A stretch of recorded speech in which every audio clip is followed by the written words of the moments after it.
Sinita ng Transportation Department ang barkong nagbenta umano ng tiket na sobra sa kapasidad nito. Pero paglilinaw ng Philippine Coast Guard, underloaded pa rin ito ng maglayag dahil umalis sa oras kahit hindi pa puno. Ang inspeksyon naman sa Manila North Port sa pagtutok ni Jonathan Andal. Sabado pa ay nasa Manila North Port na si Mario na target sanang makalayag pa Cebu kahapon pero dahil sa fully book ang mga biyahe, pambukas pa ang nabili niyang ticket. Hindi naman daw kasi niya kayang mag-advance booking. Wala pang pangbili, wala pang pira. Ang sahod namin Sabado pa. Akala namin mayroon pang ticket pang linggo. So wala na fully book. Sa kabila ng mga fully booked ng biyahe, wala namang siksika ng mga pasahero sa mismong concourse ng Manila North Port. Kaya raw konti na lang yung mga pasahero naghihintay dito sa may concourse. Sabi kasi ng port manager, pinapapasok na nila yung mga pasahero mula rito sa labas, sa may concourse, papunta doon sa loob ng passenger terminal. Kahit yung ilan sa kanila, bukas pa yung biyahe. Utos daw kasi yan ni Transportation Secretary Vince Dizon. Para naman po sa biyaheng Cebu-Tagbilaran para bukas na umaga, pwede na rin po tayong pumasok sa loob ng departure area. Hindi rin naiipon ang mga pasahero dahil sa inayos na schedule ng mga barko. Ang isang shipping line papuntang Ozamis at Butuan lang ang biyahe ngayong araw. Bukas naman, Bacolod, Cebu, Cagayan de Oro at Iloilo lang. Kanina nag-inspeksyon si Secretary Dizon sa Manila North Port, kabilang ang mga palikuran. Dito niya rin inanunsyong gusto niyang parusahan ng isang barko sa Batangas na sinita kahapon ng Philippine Coast Guard dahil di umano sa overloading. Nagbenta ng mas madaming ticket yung shipping line compared dun sa allowable number of passengers. Ongoing yung investigation. Pero matapos ang investigasyon ng PCG, lumabas na hindi nag-overloading ang sinitang barko. Bagamat maraming ibinentang ticket, 920 lang ang isinakay dahil oras na ng alis ng barko. Kulang pa yan sa 1,000 kapasidad nito. Hindi po siya overloading. Nangihinayang lang po yung ating mga otoridad na sana po na-maximize po yung biyahe. The fact na isang beses lang po itong naglalayag sa isang araw. Samantala, hindi pa fully booked pero paubos na ang mga ticket ng isang shipping line para sa mga biyaheng manggagaling sa Manila North Port. Payo ng mga otoridad, mag-book online ng ticket at kung bibili sa mismong terminal, siguruhin sa ticketing office mismo kukuha ng ticket dahil meron daw mga scammer sa labas ng pantalan. May nahuli na po. Pagbaba daw po ng pasahero sa gate, may lalapitan na sila ng parang naka-tricycle. And then dadalhin somewhere sa Divisoria and then doon pabibilihin ng ticket, which is hindi po yon accredited ng to go.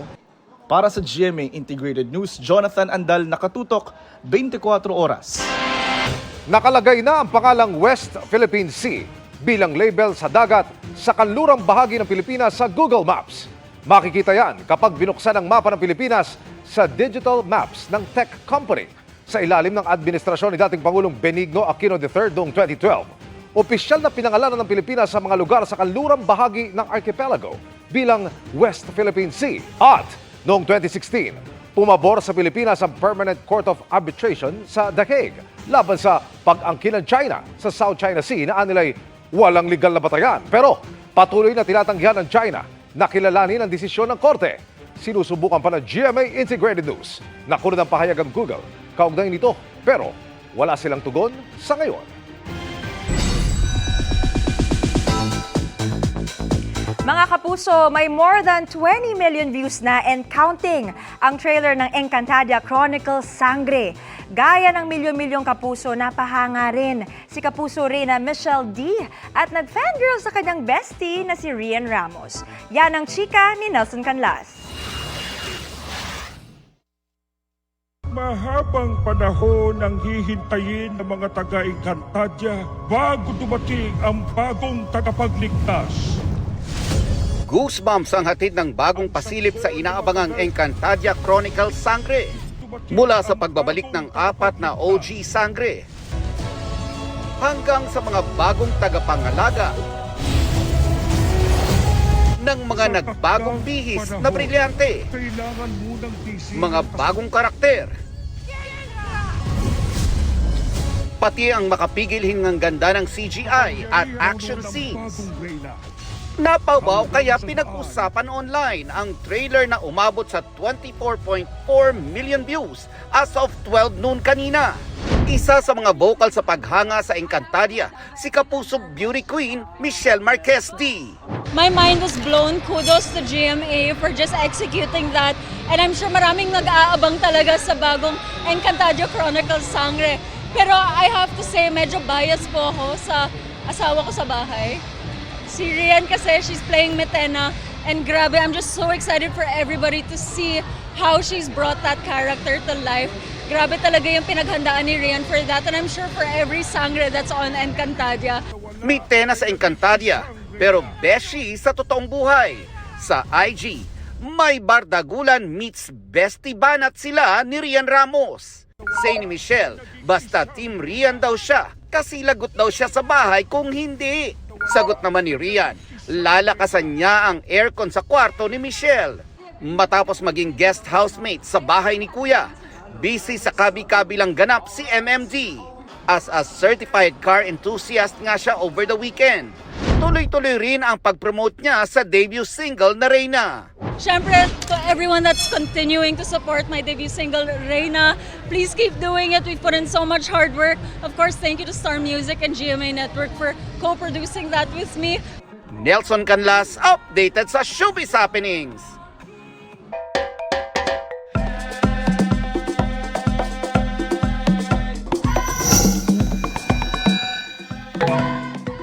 Mga kapuso, sa pagpapatuloy ng ating balik tanaw sa nakaraan, papasyalan natin ang isang lugar sa Cavite na saksi sa paghabi ng Rebolusyong Pilipino. Iyan ang Maragondon kung nasa ng ilang gamit at istruktura noong panahon ni Andres Bonifacio. Tara na't magbalik-bayan kasama si Jonathan Andal.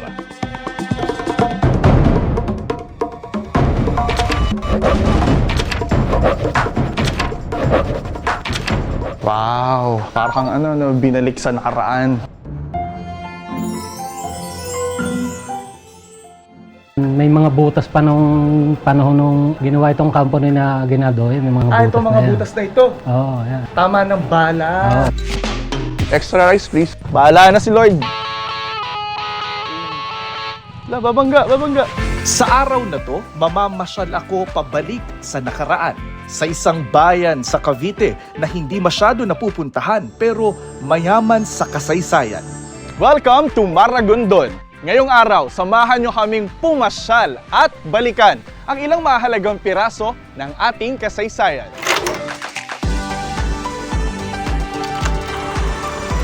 Ang Maragondon ay isa sa makasaysayang bayan dito sa Cavite. Inire-rewin ko yung parang historical tour. Pumunta dito sa simbahan, tapos sa mga ancestral dito.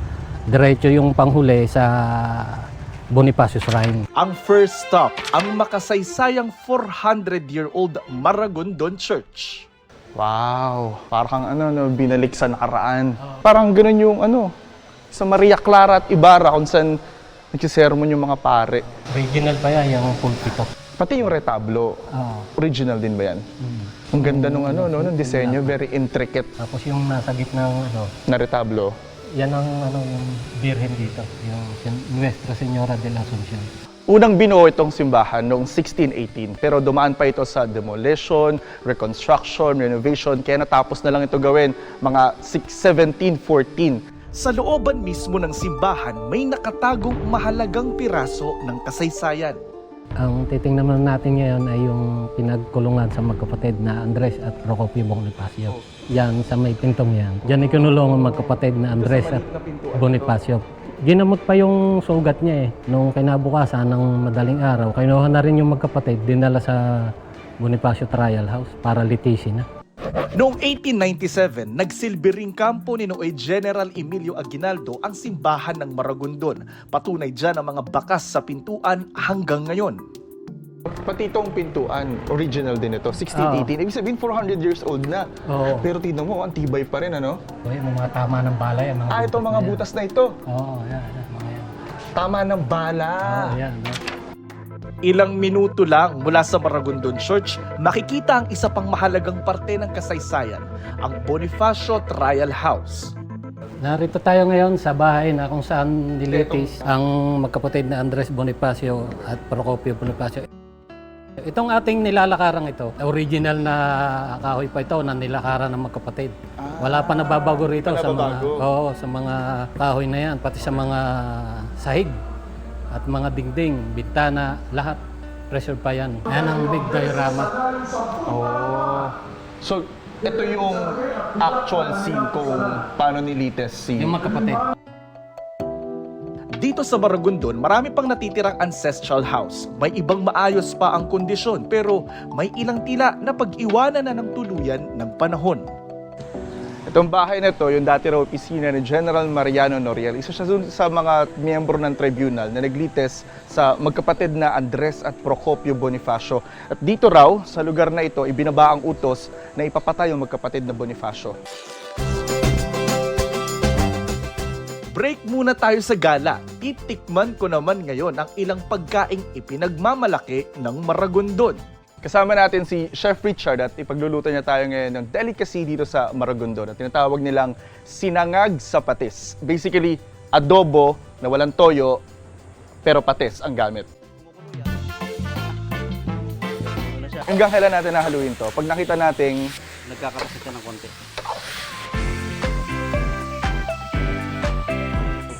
so eto na ang sinangag sa patis. Mas malasa yung suka, tsaka tama lang yung alat ng patis. Okay pala no, na kahit hindi toyo, yung ilagay mo sa adobo. At patis ang alternative, masarap pa rin. Extra rice please. After main course, syempre meron tayong dessert. At ito po yung isa sa mga kilala na kakanin dito sa Maragondon.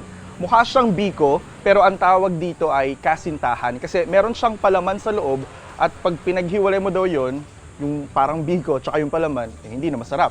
Kaya daw kasintahan ang tawag. Ayun! Cheese! Keso yun nasa loob niya. Ngayon, bibiyahe naman ako ng kalahating oras papunta sa paanan ng bundok kung saan sinasabing pinatay si Bonifacio. Ito ang Bonifacio Shrine sa bundok Nagpatong. Pero sabi ng mga historian, isang set ng buto lang yung nakita rito sa lugar na ito at hindi pa natukoy kung kanino talaga yon. Ang last stop ng aking Maragondon tour, sa Maragondon River, sakay ng balsa. Yung pangalang Maragondon, hango siya sa Tagalog word na dagundong. At malakas yung agos ng tubig, rumaragasa, umuugong, dumadagundong. Kaya tinawag tong Madagundong. Hanggang eventually, tinawag na itong Maragondon. Hey! Bye guys! Bibisitahin ko muna si Lolong. Para ang nagbabump car sa ilog. Maganda rito, may kabungguan eh. Malalim yung ilog. Nakakatakot. 15 feet! Balik na ako dyan! Itong Cavite, sobrang yaman niya sa kasaysayan. Kaya perfecto para dun sa mga gusto ng historical tour. Mahalagang malaman yun kasi yun yung mga lessons na pwede nating dalhin, gamitin hanggang sa panahon ngayon. Kaya tara na't balikan ang nakaraan at silipin ang kasaysayan. Ako po si Jonathan Andal para sa Balikbayan, the GMA Integrated News Summer Pasyalan. Nakatutok 24 oras. Work from home at half-day lang ang marami sa mga kawani ng gobyerno sa Miyerkules Santo, April 16. Ayon sa Malacanang, yan ay para bigyan ng sapat na panahon ng mga government employee na makabiyahe at gunitain ng Semana Santa. Magpapatuloy naman ang operasyon ng mga ahensyang nagsasagawa ng health services at disaster response at iba pang kahalintulad na ahensya. Sa mga pribadong kumpanya naman, nakadepende sa mga employer kung magsususpindi rin sila ng trabaho. Ilang tradisyon ang nanatili pa ring buhay para sa mga Katoliko ngayong Semana Santa. Kagaya na lang ng pabasa. Pati ilang dinarayo pagmahal na araw naghahanda na. Nakatutok si Mariz Umali. Kasabay ng pagsisimula ng Semana Santa ay ang buhay na tradisyon ng pabasa. Kagaya na lang sa Dagupan City kung saan sinimula na ang pabasa sa St. John the Evangelist Cathedral ngayong Lunes Santo. Ang tradisyong ito ang nagpapahiwatig ng pagmamahal, sakripisyo at kasaysayan ni Jesus mula sa kanyang pagkamatay hanggang sa pagkabuhay. Mahalaga ito kasi yung pabasa ng church. Yearly ito eh. Isang higanteng krus naman ang dinayo ng mga deboto sa isang simbahan sa Ilocos Norte. Paniniwala pa ng mga deboto na kakagaling na may sakit ang pagdarasal at pag-aalay ng kandila roon. Naghahanda na rin ang Mount Carmel Church sa Lipa, Batangas para sa pagdagsa ng mga Katoliko ngayong Semana Santa. Passion of Christ Play naman ang pinaghahandaan sa Calabanga, Camarines Sur. Dito, mapapanood ang pagganap ng halos 200 tao na naka-costume para maibahagi ang tagpo mula sa buhay ni Jesucristo. Dinarayo rin ng mga deboto ngayong Semana Santa ang life-size na imahe ng Amang Hinulid o mas kilala bilang Kristong Patay o Santo Sepulcro. Pinaniniwalaang ang imahe na yan ay dinala mula sa Espanya noong 19 na siglo. Para sa GMA Integrated News, Mariz Umari, nakatutok, 24 oras. 22 lugar sa bansa ang nakapagtala ng danger level na init ngayong Lunes Santo. Pinakamataas ang 45 degrees Celsius sa Virac, Catanduanes. 44 degrees Celsius naman sa Etiaga, Isabela at Sangli Point sa Cavite. Napakainit din ang panahon sa iba pang lugar sa bansa na nakaranas ng 43 at 42 degrees Celsius na heat index. Bukas, posibleng pumalo ulit sa 42 degrees Celsius pataas ang alinsangan. Nasa 40 degrees Celsius naman sa Metro Manila. Frontal system at easterlies ang pangunahing weather systems na nakakaapekto ngayon sa bansa. May mga pag-ulan pa rin bukas at sa mga susunod na araw base sa datos ng Metro Weather. Ayon naman sa Special Weather Outlook ng Pag-asa, posibleng magtagal bukas ang frontal system kaya magiging maulap at mataas pa rin ang tsansa ng ulan sa Cagayan Valley, Apayao at Aurora. Magiging maaliwalas naman ang panahon sa natitirang bahagi ng bansa maliban lang sa localized thunderstorms. Pagsapit ng Miyerkules Santo hanggang Easter Sunday, ramdam ang matinding init at alinsangan sa halos buong bansa. Pero maging handa pa rin sa posibleng pagulan lalo bandang hapon o gabi. Nagpaalala ang gobyerno para makaiwas sa disgrasya sa kalsada tulad ng naitala sa ilang lugar. Ang ilan dahil umano sa nakatulog na driver. Nakatutok si Marisol Abduraman. Maluwag ang daan ng bagtasin ng truck na ito ang kalsada sa Calamba, Laguna kaninang madaling araw. Maya-maya pa, kasunod na niya ang isa pang truck na mas mabilis ang takbo. Kaya bumangga sa unuhang truck, saka dumiretso at sumalpok sa nakahintong jeep. Sa lakas ng tama, tumagilid ang jeep at tumalsik sa gitna ng kalsada habang ang truck tuluyang bumangga sa poste ng footbridge. Sa isa pang video, kitang-kita ang wasak na unang bahagi nito. 3 ang naipit at sinagip ng mga otoridad, pero isa sa kanila ang binawian ng buhay at hindi na umabot sa ospital. Patuloy ang investigasyon sa disgrasya. Isa sa mga inaalam ay ang posibilidad na nakatulog ang driver o nawala ng preno ang sasakyan. Sa Misamis Oriental, posibleng nakatulog din umano ang driver ng delivery van kaya sumalpok sa kasalubong na truck sa Gingoog City. Dead on the spot ang driver.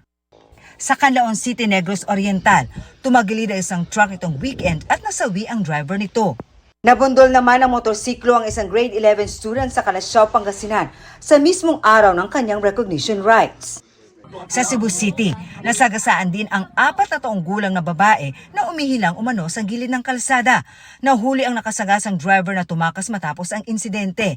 Retiradong pulis ang driver na nakipag-areglo na sa kaanak ng biktima. Dahil marami ang bibiyahe ngayong Holy Week, nagpaalala si Pangulong Bongbong Marcos para makaiwas sa disgrasya sa kalsada. Ang mensahe ko ngayon sa inyong lahat ay pag-iingat. Tayong lahat ay kailangan sumunod sa batas trapiko. Kailangan ang disiplina para maging responsableng mga Pilipino sa lansangan. At bukod sa dunong sa pagmamaneho, ang lahat ay kailangan ayusin ang pag-uugali sa pagmamaneho at habaan ang pasensya. Paalala rin ng Department of Health para masigurong ligtas sa daan. Sa mga magmamaneho, siguraduhin hindi nakainom ng alak o inaantok. Kung iinom ng gamot na nakakaantok, huwag nang magmaneho. Lagi magsuot ng seatbelt o helmet kung nakamotor o bisikleta. Tiyak hindi na maayos ang kondisyon ng sasakyan. Huwag gumamit ng cellphone habang nagdadrive o tumatawid sa kalsada. Sumunod sa mga batas trapiko at magbigayan sa daan para iwas gulo. Para sa GMA Integrated News, Marisol Abduraman, nakatuto 24 oras. Napurnada ang paglipat sa Sanay Home Sweet Home ng dumulog sa aming tanggapan dahil napag-alamang may ibang nakatira sa unit na magdadalawang taon na raw niyang hinuhulugan sa Pag-ibig Fund. Inaksyonan yan ng team ng inyong Kapuso Action Man.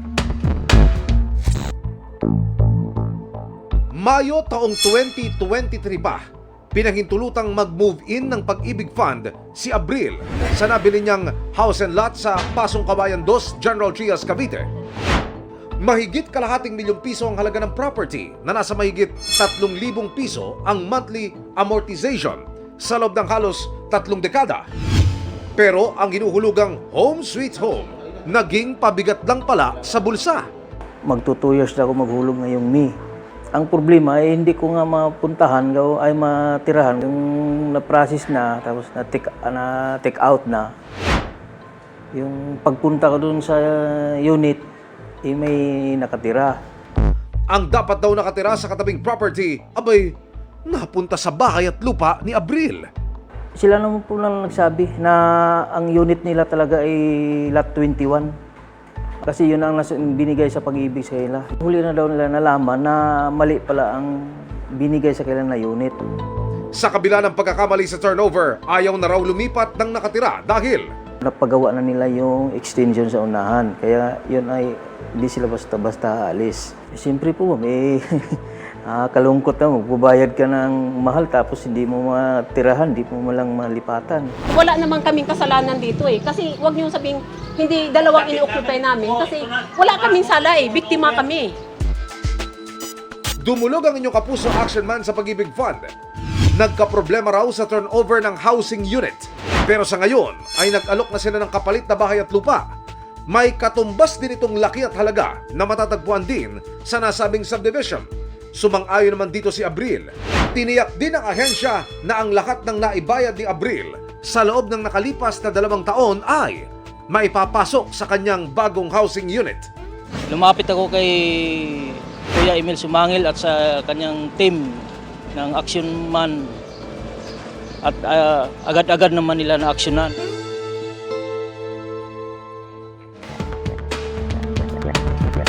Mission accomplished tayo, mga kapuso. Para sa inyong mga sumbong, pwedeng mag-message sa Kapuso Action Man Facebook page o magtungo sa GMA Action Center sa GMA Network Drive, corner Samar Avenue, Diliman, Quezon City.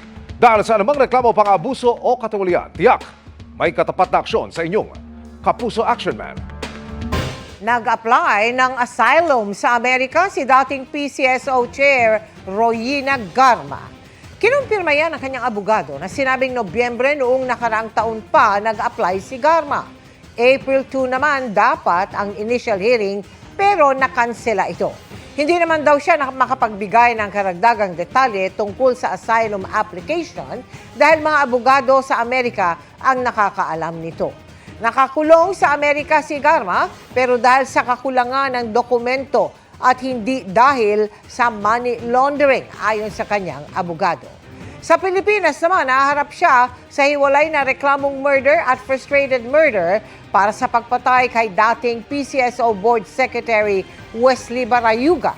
Maghahain naman si Garma ng kanyang kontrasalaysay kaugnay niyan sa pamagitan ng e-filing. Core memory para sa Pinoy Armies ang two-night concert ni BTS member J-Hope sa bansa. Bukod sa kanyang hot performances, kilig din ang hatid ng kanyang Tagalog message sa fans. Makichika kay Nelson Canlas.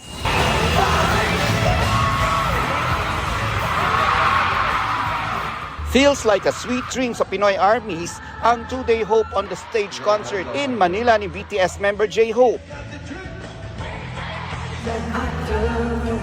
Weekend well spent sa top-tier performances ni Hopey. Showcasing his swag, angst at charisma while performing his crowd-fave songs kabilang ang Mona Lisa, I Wonder at ang much-anticipated BTS medley.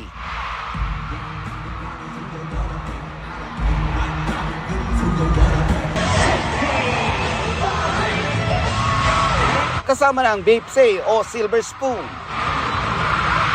Biro tuloy ng Army,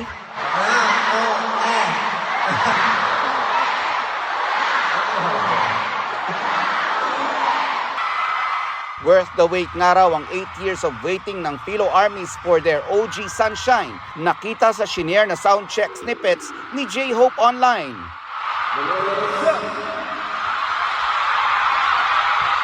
Proud Philo Army din ang ilang kapuso personalities na #FangirlAchieve. Gaya ni Kapuso Morning Sunshine Shaira Diaz na dream come true na mapanood ng live ang One of Her OT7. Full support dyan ang fiancé niyang si EA. Time out din muna sa paghahatid ng balita si GMA Integrated News Reporter Maris Umali na naka-full mode fangirl. May sana all moment naman ang dancer at content creator na si Niana Guerrero na may pa-photo pa with J-Hope. Sabi pa nga ni J-Hope, happy siya na ma-meet niya finally si Niana. Touched naman si Hobie sa surprise visit ng kanyang kaibigan and Korean actor na si C1 sa Manila leg ng kanyang concert. Siyempre, mawawala ba ang Pinoy experience ng pag-try ng ilan sa ating delicacies? Ang kanyang fave, edi ang perfect pang beat the heat na halo-halo. Nag-live broadcasting si J-Hope after the concert at nagmukbang ng Filipino dishes tulad ng crispy pata pati sinigang na dati na niyang natikman with sugar. Mahal kita, Army. Sa ex, pinasalamatan ni J-Hope ang kanyang Pinoy fans with a sweet message na mahal ko kayo. Nelson Canlas updated sa Showbiz Happenings. At yan ang mga balita ngayong Lunes. Ako po si Mel Tiangco para sa mas malaking misyon. Para sa mas malawak na paglilingkod sa bayan, ako po si Emil Sumangil. Mula sa GMA Integrated News, ang News Authority ng Pilipino, nakatuto kami 24 oras.